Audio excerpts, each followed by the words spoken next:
Hello guys, in this video I'm going to show you how to get a recipe from the cooking assistant in the Bing application. The first thing you need to do is enter the app. Once you are done with that and you are in the home page, you should look down below and select the third option, which is Copilot.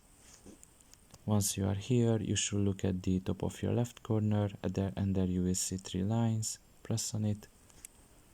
And here you should select the fourth option, which is Cooking Assistant.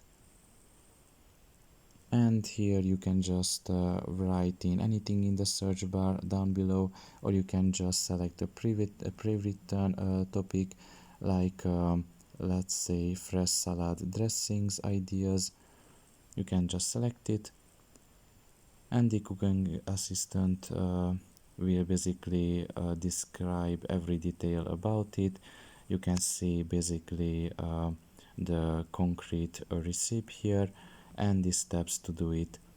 So pretty much this is all about it. I hope this video was helpful to you. Thank you for listening and see you next time. Bye bye.